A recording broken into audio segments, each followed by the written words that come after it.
네, 안녕하세요. 두 번째 영상입니다.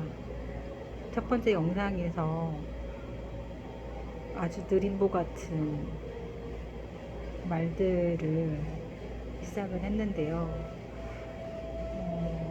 책의 내용을 소개하려다가 제가 울컥해서 영상을 껐어요.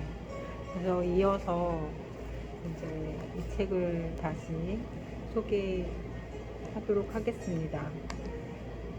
저도 책을 쓸 때는 생각을 또 정리했다라고 생각을 했지, 생각이 들었는데, 또 이렇게 책으로 내려놓고 나면 저도 어쩔 땐 제 생각이 무엇이었는지를 금방 잊게 돼요.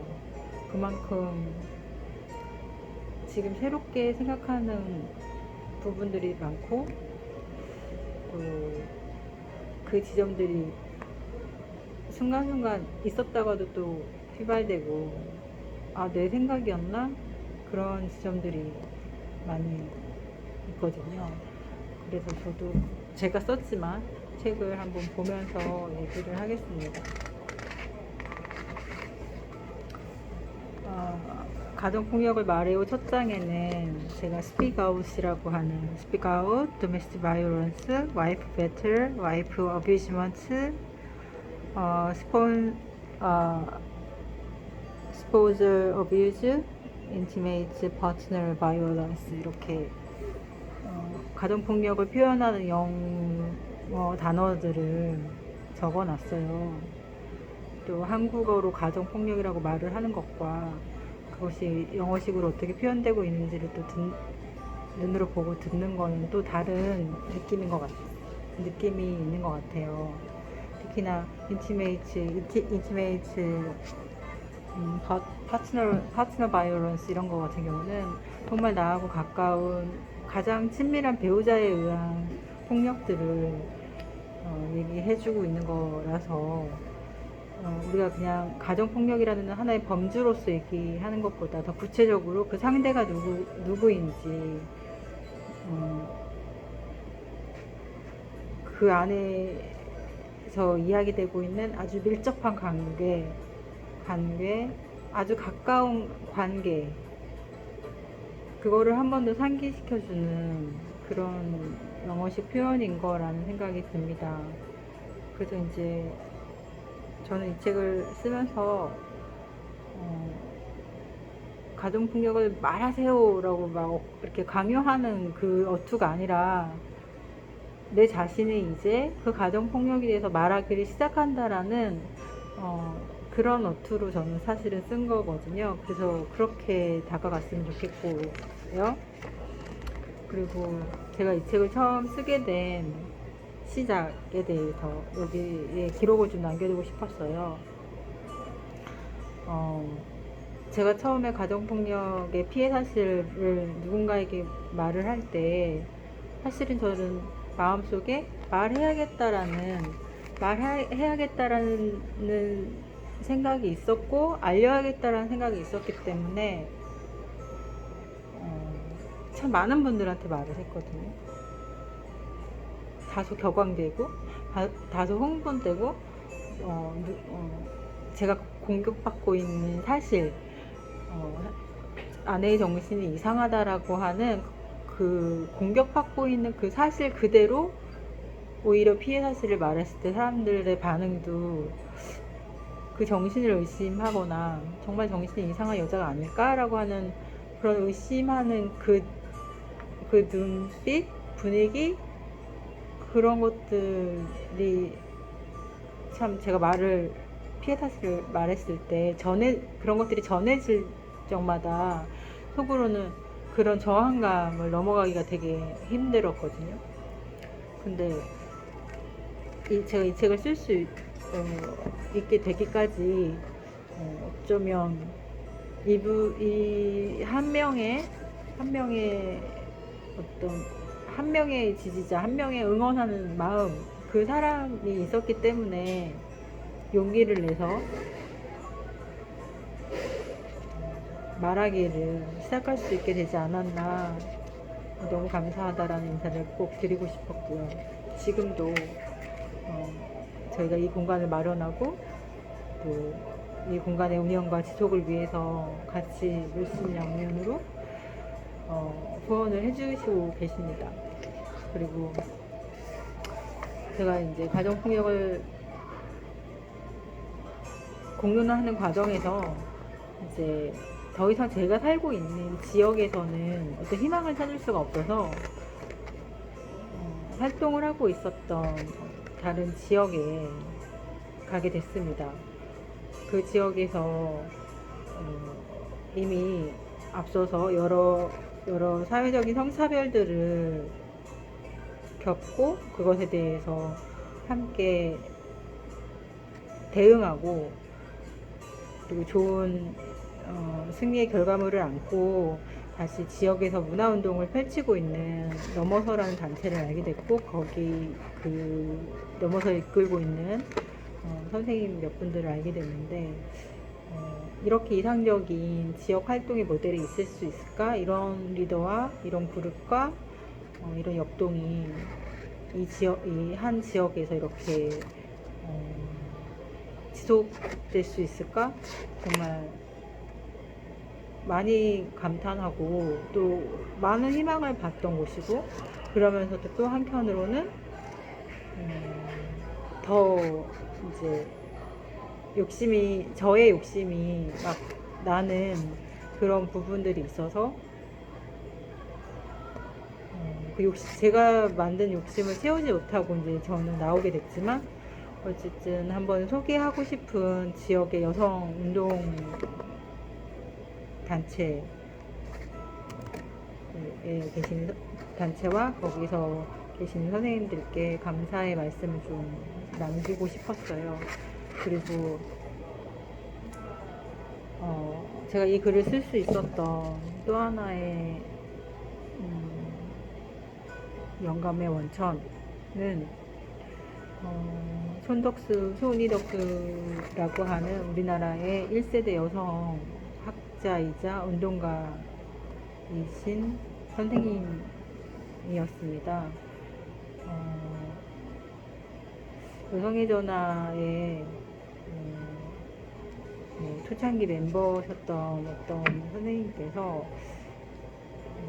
우연한 계기에 손덕수 선생님을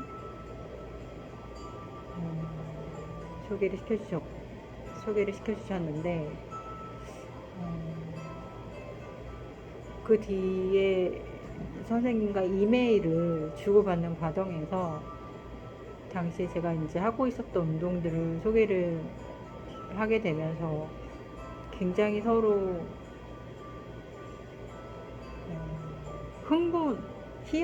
희열과 흥분감을 느꼈던 그것이 계기가 돼서 이렇게 인연이 되어서 지금까지 함께 교류를 할 수 있었는데요. 당시에 저는 3.1노동 3.1 돌봄이라고 하는 그런 슬로건으로 성평등 운동을 막 시작하던 때였어요. 폐하역에 나가서 그냥 빈 서명 종이 하나를 가지고 사람들에게 막 외쳤던 기억이 납니다. 그 3.1노동 3.1 돌봄이라는 작은 슬로건에 꽤 많은 분들이 와서 서명을 하고 가셨고 어떻게 보면 성평등한 노동과 돌봄에 대한 구체적인 제가 생각하는 저만의 아이디어였는데 많은 사람들에게 굉장히 혁명적이다, 진보적이다, 설렘을 주고 받을 수 있었던 그런 아주 작은 개인의 운동이었습니다. 그래서 아무튼 덕 선생님을 그런 것을 통해서 더 깊이 교류할 수 있게 됐고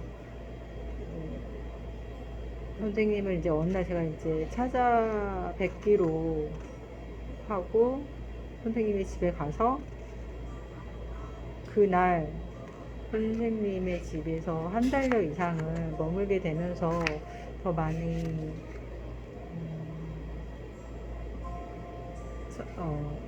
그 손희덕수 선생님의 활동과 학문 또 삶에 대해서 알게 됐던 시간들이었습니다. 그 선생님이 항상 저에게 글을 써야 한다고 글쓰기에 대한 것들을 많이 강조해 주셨고, 꼭 굳이 이제는 뭐 대학원을 진학할 필요가 없고 두세 가지 이상의 자기 재능을 가지고서 베스트셀러 책을 쓰라고 많은 힘을 부여해 주셨어요. 그래서 꼭 글쓰기로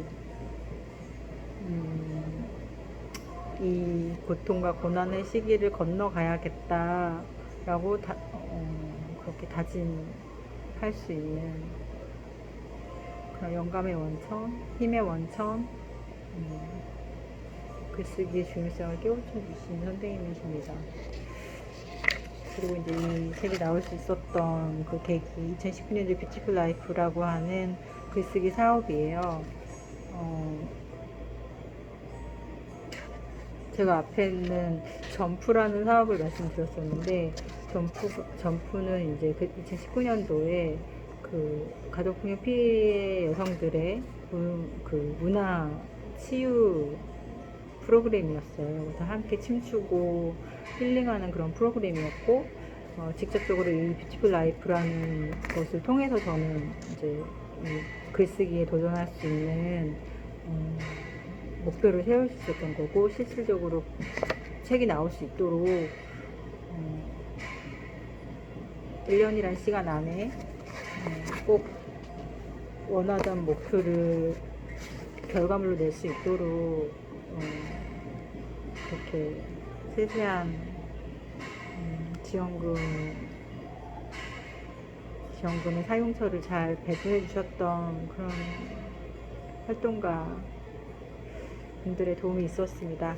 그래서 꼭 올해 안에 내야 된다라는 그 약속을 받고 제가 그 사업을 같이 할 수 있게 되었고, 그 약속을 이제 지키게 되어서 그래도 서로에게 뿌듯하고, 그 어쨌든 세금으로 운영되는 피해 지원금인데 잘 사용되었다라고 하는 좋은 결과물이라고 저는 생각을 합니다. 그리고 이제 저희 목차가 있는데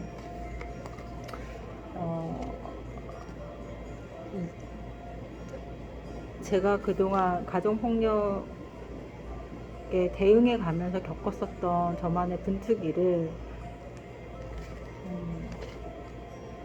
한 20여 가지의 그 에피소드 꼭지로 나눠서 짧게 정리를 했는데, 제가 하고 싶었던 말들은 그 가장 압축적으로 얘기를 하자면 경찰이던 지역사회던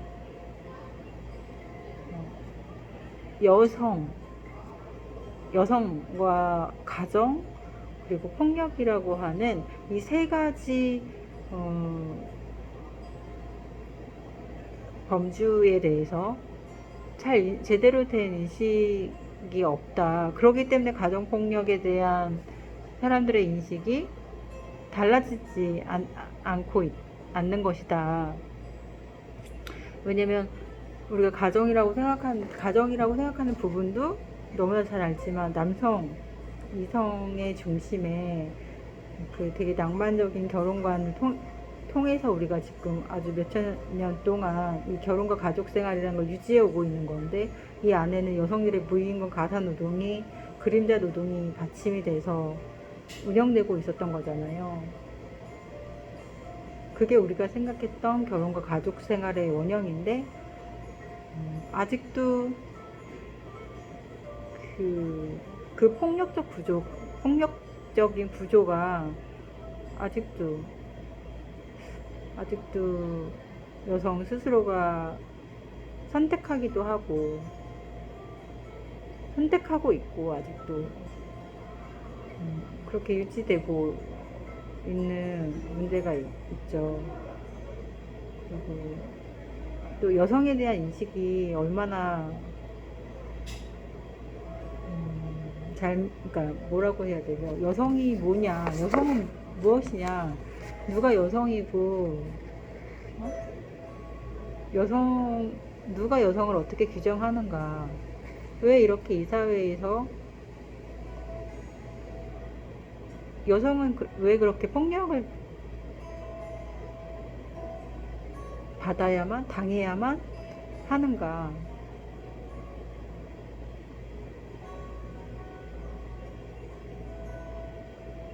이제 그 여성에 대한 우리 사회의 오래된 그 가부장제의 오래된 잘못된 성역할에 대한 규범들, 관습들, 그리고 그거를 타파할 수 없도록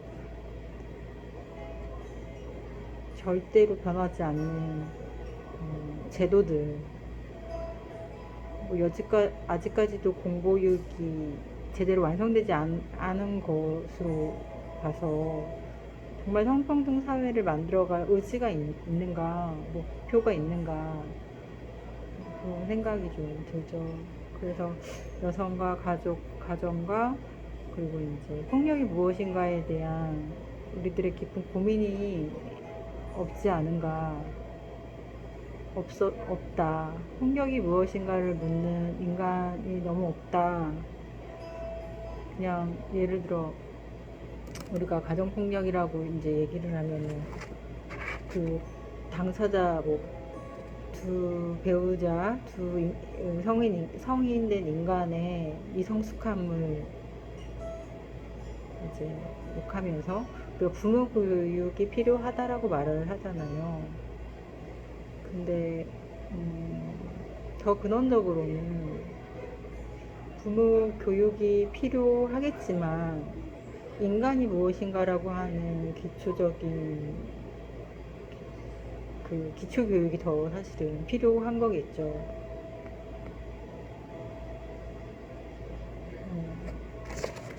그래서 이제 저는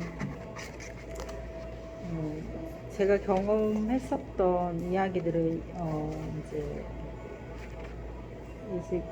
20개의 그 에피소드 꼭지로 설명을 좀 했고,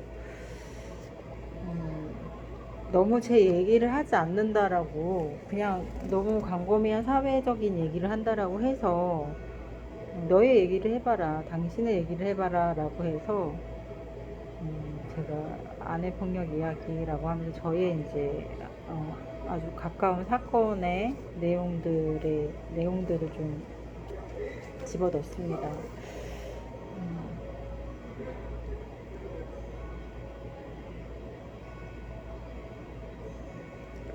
그리고 이제 저 이외에 다시 시작되는 목소리라고 해서 저 말고 이어서 이야기하는 또 다른 당사자들의 이야기를 같이 수록을 했는데요. 이제 구상 같은 경우는 이제 아버지의 폭력에 대한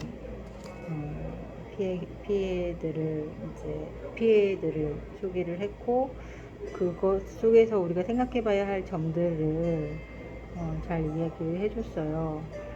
그리고 이제 임 작가는 막 이 책을 쓸 즈음에 쉼터에서 생활을 하면서 이혼 소송을 한참 진행 중인 상황이었기 때문에 참 여러모로 힘들었던 시간들인데, 어쩌면 이 책의 원고로 썼다기보다는 이 책에 쓸 원고를 따로 써서 저에게 준 거는 아니고, 이제 이혼 과정에서 필요한 사건 정리의 내용의 일부를 저에게 좀 주어서 이 책에 수록을 하게 됐습니다. 편집이 많이 아쉽게 돼서 참 함께한 당사자들한테 이렇게 좀 엉성한 책으로 그 귀한 사례들을 나누게 돼서 너무 미안한 마음도 있는데, 어, 네, 미안한 마음이 듭니다. 제가 이제 들어가는 말의 일부를 좀 같이 나눌까 해요. 들어가는 말. 우리 사회에서 가정폭력이 사라지지 않는 이유는 무엇일까? 한 집 걸러 한 집이 가정폭력을 경험하고 있는데도 우리는 왜 아직도 폭력을 용인하고 폭력에 침묵할까? 우리나라의 가정폭력 구속률은 1%가 안 된다.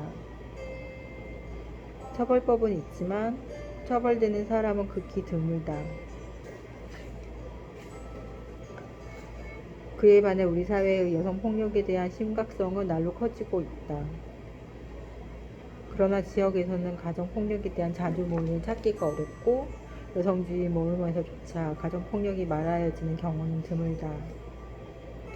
모두가 가정폭력에 입을 닫는 사이 가정폭력의 이야기는 모두가 알지만 아무도 모르는 이야기가 되고 말았다.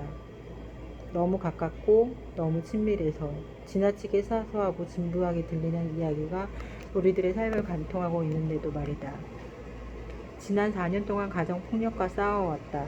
남편의 폭력과 그에 따른 경찰 수사의 부당함, 성인지성이 결여된 재판, 침묵하는 이웃, 재조사를 피하는 청문감사실, 그런 일이 없었다는 국가기관에 맞서 온갖 항변을 토해내고 있었다. 아이가 보고 싶다고 꾸역꾸역 울고 싶었지만 분노를 이끌고 광장으로 나왔다. 가정폭력에 대한 사회 정치적인 개입과 처벌을 요구했다. 하지만 여성의 인권과 제도의 불합리성을 항변하는 내게 사람들은 애 엄마가 애가 보고 싶지도 않냐며 애 엄마도 아니라며 빨리 애를 찾으라고 다그쳤다. 하지만 나는 싸우면서 알게 되었다. 우리에게는 가정폭력의 정치학이 필요했다. 일상적인 말하기가 멈추어진 이유를 찾아내고 개입하지 않는 무수한 공적 기관들의 책임을 묻고 마주한 이야기를 주변에 알리며 미투 운동 속에서도 발화되지 못한 가정폭력의 이야기를 해야만 했다. 이 책은 그런 이유에서 기획 출판되었다. 불꽃이 없어진 가정폭력 이야기의 불씨를 살리고 당사자인 여성 스스로가 폭력의 사실을 말하면서 제도의 실상을 알리기 위해서이다. 당사자의 글을 통해 가정폭력과 여성 인권에 대한 이해를 높이고 가정폭력이 해결되지 않아왔던 주요한 이유에 대해서 함께 알아가기를 희망한다. 제도의 개선과 피해자 지원, 더 나아가서는 노동과 돌봄의 성불평등한 역사를 끝내기 위한 성평등 운동이다. 앞으로 피해 입은 당사자들이 여성주의의 언어를 감각해가며 계속된 글쓰기를 할 수 있도록 시작 출판사를 등록하였다. 책의 판매금은 전에 가정폭력 당사자 네트워크를 위해 쓰여질 예정이다. 당사자 스스로가 자신의 경험을 글로 전환하는 과정 속에서 또한 그러한 요청에 응답해 가면서 진정한 행복과 자유를 만끽하기 바란다.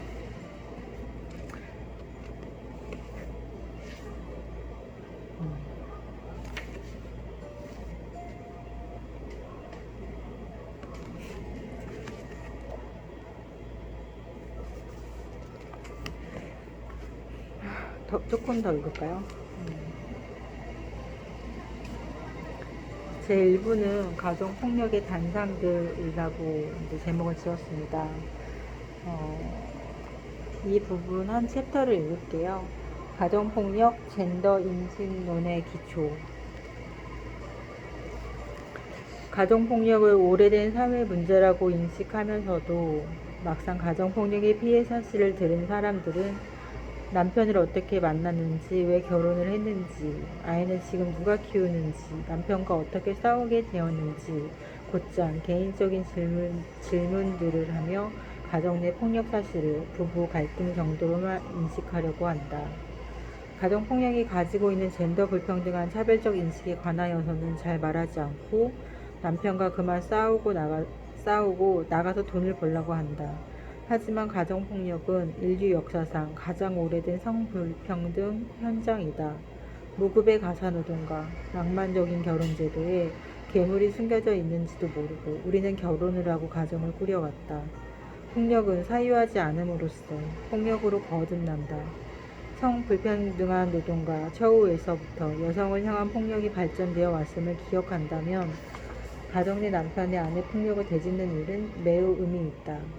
가정 내 남편의 아내 폭력은 새롭게 배울 수 있는 젠더 인식론의 기초를 제공한다. 책을 쓰면서 가장 알고 싶었던 부분이 뭐였냐면 뭐 남편에 대한 복수나 뭐 분노가 개인적인 화살로 돌아오기를 바라는 건 아니었어요.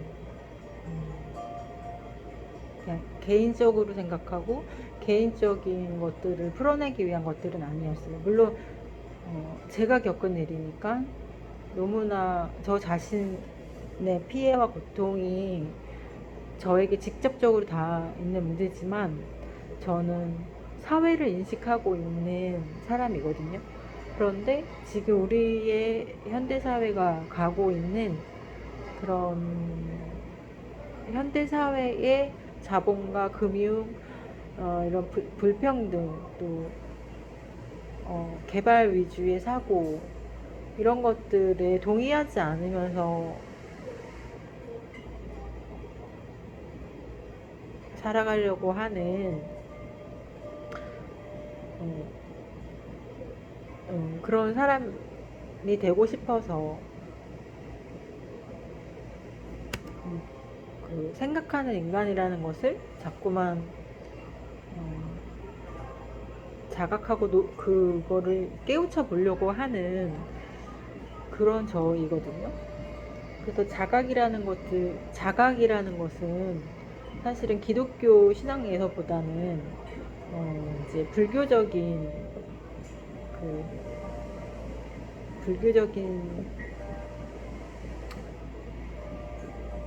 세계관, 종교관에서 더 잘 말하여지는 거거든요. 왜냐하면 불교는 자력신앙이라고 했잖아요. 스스로 깨우쳐서 알아가는 신앙.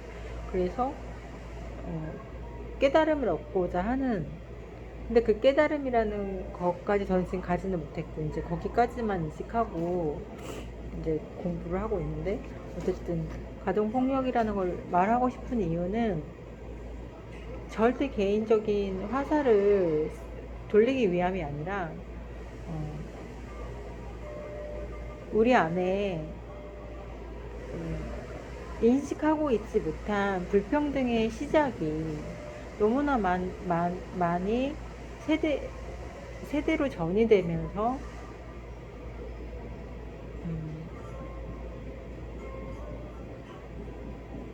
폭력의 씨앗으로 대물림되고 있는 되게 중요한 문제였기 때문에 저는 얘기를 하고 싶었던 거였거든요. 그거를 이제 한번 글로 풀어낸 거예요.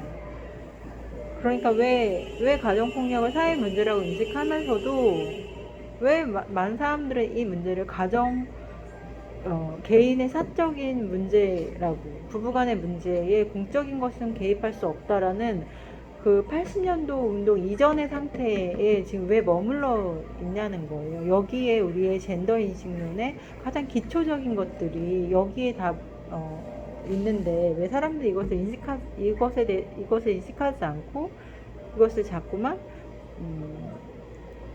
그 개인적으로 인식을 하는가. 저는 이제 그런 문제의식을 갖고 있었던 겁니다.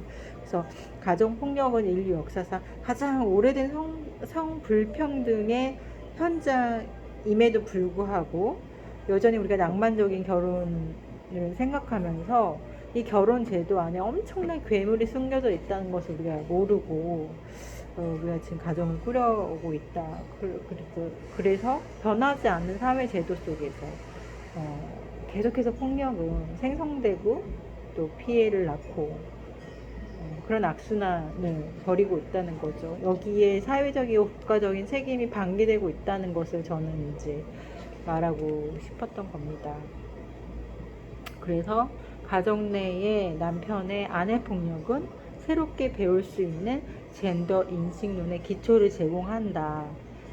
이런 점 때문에 우리가 가정폭력에 대해서 같이 고민하고 이 가정폭력이라는 주제가 함축하고 있는 내용들이 무엇인지를 이제